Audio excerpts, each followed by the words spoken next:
안녕하십니까. 세상 읽어주는 남자 이상훈입니다. 오늘은 TSMC의 팹 전략이 달라진다는 주제로 한 말씀 드리겠습니다. 최근 대만의 TSMC가 미국에서 반도체 생산 공장을 세 곳에서 6곳으로 늘릴 것이란 전망이 외신에서 계속 나오고 있습니다. 이 당초 TSMC가 미국 애리조나주 피닉스 지역에 확보한 공장 건설 부지는 대만 신주과학단지 면적의 절반이 넘습니다. 현재 TSMC는 이곳에 2곳의 공장을 건설 중이고 이 앞서 공장 한 곳을 추가로 지을 것이라고 발표했는데요. 추가로 3곳의 공장을 더 지을 수 있다는 것입니다. 한마디로 6개 팹이 다 들어갈 만한 부지라는 뜻이죠.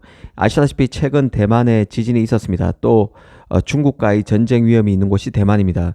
더구나 미국은 이 반도체 제조를 자신의 땅에서 하길 바랍니다. 이 때문에 이 막대한 보조금을 뿌리면서 TSMC 삼성의 팹을 미국에 더 유치하기 위해 혈안인데요. TSMC가 여기에 확실히 부응하는 모양새입니다.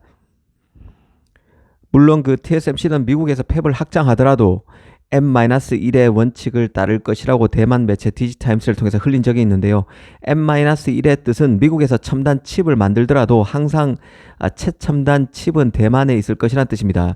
가령 미국에서 N노드를 만든다면 대만 신주과학단지에서는 M-1노드를 만들 것이라는 뜻입니다. 미국에서 3나노를 만들면 대만에서 2나노를 만들 것이라는 뜻이죠. 가장 최첨단 노드칩은 항상 대만에 둘 것이라는 뜻입니다.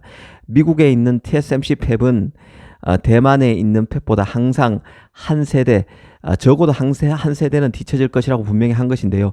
사실 이 문제는 대만의 자기 방어 문제이기도 하지만 한편으로 기술의 영역이기도 합니다. TSMC로서는 최첨단 노드를 미국과 대만에서 동시에 가져가면 R&D 역량에 구멍이 날 수 있다는 우려가 계속 나오고 있죠. 기술 유출 우려도 있습니다. 그러다 보니 미국의 팹을 더 지어서 리스크를 분산하더라도 핵심 팹은 적어도 대만에 둬야 미국으로부터 버림받지 않는다는 현실적인 판단을 TSMC가 하고 있다는 뜻입니다.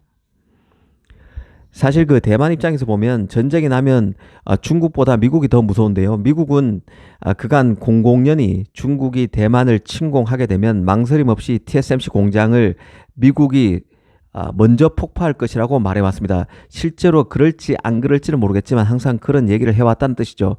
첨단 반도체 기술이 그대로 중국에 넘어가는 것을 방치하지는 않겠다는 게 미국의 전략입니다. 대만 반도체는 역설적으로 보면 미국의 이해관계를 위해 존재하는, 그러니까 미국의 반도체 산업을 육성하기 위한 숙주 같은 측면이 있는 것이죠. TSMC로서도 미국 공장 확대는 이점이 없지 않습니다. TSMC의 미국 고객 비중이 한 65%가량에 이르는데요. 미국 고객을 빼면 중국 고객이 한 17%, 대만 고객은 10%가 조금 넘는 수준에 불과합니다. 다 합쳐도 30%가 안 되는 수준이죠. TSMC 대부분 고객이 미국 고객이라는 뜻입니다. 사실 65%가량의 미국 고객들은 이전에도 TSMC에 미국에서 팹을 지어달라고 요구를 했었고, 그래서 파운드리가 미국에 만들어지기도 했습니다. 일전에 말씀드린 적이 있는데요. 1996년에 TSMC를 비롯해서 ADI, 알테라 등이 포틀랜드 지역에 설립한 학자법인 웨이퍼테크라는 미 최초의 파운드리가 바로 그것입니다. 당시 TSMC는 웨이퍼테크의 57% 지분을 확보했던 최대 주주였는데요. 지금 벌어지고 있는 애리조나 프로젝트의 시조와 같은 기업이 바로 웨이퍼테크인데 그 당시도 이미 TSMC가 주인이었다는 뜻이죠. 웨이퍼테크도 1995년 무렵에 중국이 대만 주변 해역에서 미사일 실험을 시작하면서 군사적 대치 우려가 불거지자 미국 팹리스 고객이 TSMC에 미국의 공장을 지어달라고 요청을 했었고, 그 결과 만들어진 기업이 바로 웨이퍼테크였습니다. 결과는 어땠을까요? 아시다시피 잘 안 됐습니다. 실패했다는 표현이 맞을 것입니다. 당시 TSMC 창업자 장중모가 그때 대만에서 만드는 칩보다 웨이퍼테크에서 생산했던 들어갔던 비용 자체가 50% 이상 비쌌고, 그래서 미국 팹의 경쟁력이 없다는 결론을 내렸습니다. 그래서 추가 투자를 모두 접었던 것이죠. 그 결과 웨이퍼테크는 지금도 있긴 하지만 유명무실한 미국 팹이 돼버렸고, 그래서 지금 짓고 있는 애리조나 팹이 TSMC의 첫 미국 팹이나 마찬가지라는 얘기를 하고 있는 것이죠. 냉정히 보면 웨이퍼테크를 설립했던 1996년이나 그 이후 4년이 지나서 애리조나 팹을 짓겠다고 발표한 2020년이나 시장 환경은 크게 달라진 것이 없습니다. 일단 미국이 미국의 비용 부담이 대만과 비교하기 힘들 만큼 큽니다. 흔히 그 비용 부담을 말하면 단순히 인건비, 그리고 땅값, 세금 등의 비용만을 말하는 게 아닙니다. 가령 공장을 옮기게 되면 팹에 필요한 각종 부품, 소재 등 그 칩에 관련한 생태계 자체가 다 영향을 받게 됩니다.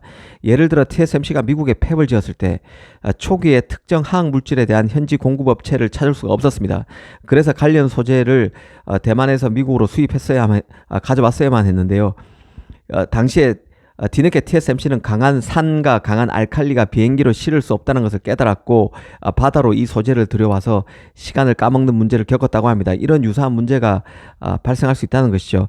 새로운 장소에 팹이 들어선다는 것은 공급망이 새로 구축돼야 한다는 의미를 내포하는 것입니다. 이런 문제 때문에 지금 현재 TSMC는 애리조나 팹의 경우는 공급망 회원들, 소재, 부품과 같은 그 공급망 회원들에게, 장비 회원사들에게 미국에 함께 가기를 요청하고 있습니다. TSMC가 또 우려하는 것이 바로 사람 문제인데요. 아무래도 24시간 대기가 가능한 대만 사람들과 달리 미국 엔지니어들은 그런 문제에서 문제 해결 능력이 떨어질 수 있는 것이죠. 이런 것들이 결국 수율 악화로 연결될 수도 있습니다. 그래서 지금 미국 공장 안에서 대만 팀과 미국 팀의 협력 문제, 그리고 미국 현지 CEO가 아닌 대만 CEO의 부임을 통한 대만 조직 문화의 미국 팹의 이식 혹은 적절한 융화 등의 문제를 해결하기 위해서도 TSMC는 골머리를 앓고 있습니다. 그래서 TSMC는 가능한 많이 미국 팹을 자동화한다는 계획 아래 지금 움직이고 있다고 합니다. 더구나 당초 계획과 달리 애리조나 팹은 최첨단 팹으로 진화하고 있습니다. 이는 달리 말하면 미국 팹에 대한 대만 팹의 노하우를 전수하기가 더 까다로워진다는 뜻을 내포하는 것입니다. 첨단 공정일수록 전수해야 할 노하우가 더 많을 수밖에 없는 것이죠. 하다못해 라인 작업자들의 장갑에 사용된 재료에도 라벨을 붙일 정도로 반도체 공정은 철저히 관리돼야 하기에 그렇습니다. 하지만 지금은 세상이 변해도 너무나 변했습니다. 이 반도체가 미중 간 패권 경쟁의 핵심이 됐습니다. 반도체가 없으면 모든 것을 포기해야 하는 시대이기에 미국이 과거 웨이퍼 테크 실패처럼 되면 좋고 안 돼도 그만이란 식으로 TSMC 애리조나 프로젝트를 방치하지는 않을 것입니다.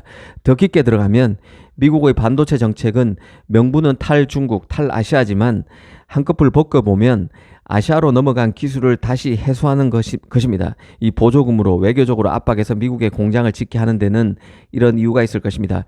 사실이 확인되지는 않고 있고, 그리고 설사 사실이라도 초보 단계의 큰 그림이겠지만 이 커먼웰스 같은 대만 매체에서는 이전에 애플이 나중에 애리조나 팹을 인수할 수도 있다는 식의 보도가 나오기도 했습니다. 그만큼 미국 팹리스들이 미국 현지 파운드에 대한 애착이 있고 자국에서 칩을 만드는 것이 비용 부담에도 불구하고 지정학적 리스크를 해치하는 수단으로 인식하고 있다는 의미이기도 합니다. 하지만 한편으로 미국과 대만에서 지금 한창 개발 중인 최첨단 노드로 첨단 칩을 동시에 생산하는 것은 매우 도전적인 과제인 것도 틀림없는 사실입니다. 실제로 외국계 증권사들은 TSMC가 경쟁사인 인텔의 앞마당에서 최고 기술을 두는 게 정말 좋은 생각인가? 또 애플이 미국에서 칩을 만들 때 들어가는 높은 비용에 대해서 기꺼이 그런 비용을 다 지불할 용의가 있는가 등과 같은 질문을 TSMC에 던지고 있습니다. 가장 앞선 기술을 사용해서 대만과 해외에서 동시에 칩을 생산하는 것은 TSMC 입장에서도 전례가 없는 일입니다. TSMC가 미국에서 최신 기술 노드를 동시에 진행할 경우에 연구개발 역량이 분산돼 문제가 생길 수 있다는 우려인 것이죠. 이런 문제를 다 알면서도 TSMC는 미국 팹을 확장하고 있고 이건 이미 돌이킬 수 없는 흐름으로 자리 잡았다는 생각입니다. 오늘은 TSMC 미국 팹 확장에 대해서 이런저런 생각을 해봤습니다. 감사합니다.